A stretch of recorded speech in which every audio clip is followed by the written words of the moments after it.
3 લાખની કેરી હોય ખરી? વેગેનાર કાર લઈને નીકળી ગયા તપાસ કરવા. વચ્ચે સીએનજી પુરાવ્યો અને પહોંચી ગયા સાસણગીરની અંદર અનિલ ફાર્મ એન્ડ ગીર જંગલ રિસોર્ટ, જ્યાં કાજુએ અંગૂઠો દેખાડી અને લોકેશનને પાસ કરી દીધી અને કાજુ નીકળી પડી તપાસ કરવા માટે. અમે તપાસ કરવા પહોંચ્યા હતા. આરામ કરવા માટે રૂમ આપી દીધો, જ્યાં અમે જોયું કે મસ્તીનો એવો તો વોશરૂમ છે. આગળ વધ્યા તો ત્યાં ટીવી પણ લગાડેલું હતું. આરામ કરવા માટે કિંગ સાઇડ નો તો બેડ આપી દીધો હતો. અહીં તો બેઠા બેઠા બધી જ કેરીના ફાર્મ ઉપર નજર રહી.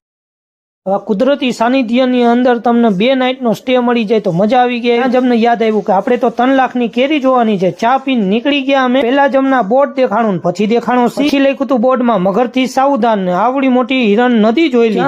સાની મુની થઈ અને આ મગર મારી તરફ આવતી હતી. મને તો એવી બીક લાગી, આપણે મુઠ્ઠીઓ વારીને ભાગ્યા. નદી તો બહુ ઊંડી છે હો ભાઈ. અને આ કાજુ તો જો સિંહના બચ્ચા રમતી હતી. થાકી ગયા હતા એટલે ફાર્મમાં આવી અને આપણો ભરપૂર આ કાઠિયાવાડી ભોજનનો આનંદ લીધો. ડ્રાયફ્રૂટ હલવો, સેવ ટમેટા શાક, રીંગણાનો ઓરો, બાજરાના રોટલા, ઘી ગોળ, પનીર ચીલી, કઢી ખીચડી અને પેટ ભરી નાખવું અમે જમવાનો આનંદ લીધો. પેટનો ખાડો પૂરી અમે પહોંચી ગયા કેરીના મ્યુઝિયમમાં. ત્યાં જોયું તો 3 લાખની આ કેરી, એનું નામ છે મિયાઝાકી અને આ જાપાનની કેરી છે જે અનિલ ફાર્મમાં ઉગાડે છે. સ્ટ્રોબેરી મેંગો છે, બેગમપલી બિગ, ઇઝરાયલની માયા મેંગો છે, અરુણિમા કે અંબિકા કહેવામાં આવે છે.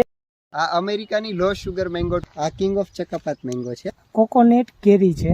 આટલી બધી કેરીની વેરાયટી જોઈને તો આપણે સ્વિમિંગ પુલ ની અંદર ડૂબકીઓ મારવા વયા ગયા. આમની અંદર તો આવા જેવું છે હો, બહુ જ મજા આવી. અને નાઈ ધોઈને વયા ગયા અમે ડિસ્કો દાંડિયા રમવા. આપણે ગુજરાતી દાંડિયા તો રમવા જ જોઈએ. 3 લાખની કેરીનો શોધખોળનો ફૂલ વિડીયો જોવા માટે અમારી યુટ્યુબ ચેનલને વિઝિટ કરો.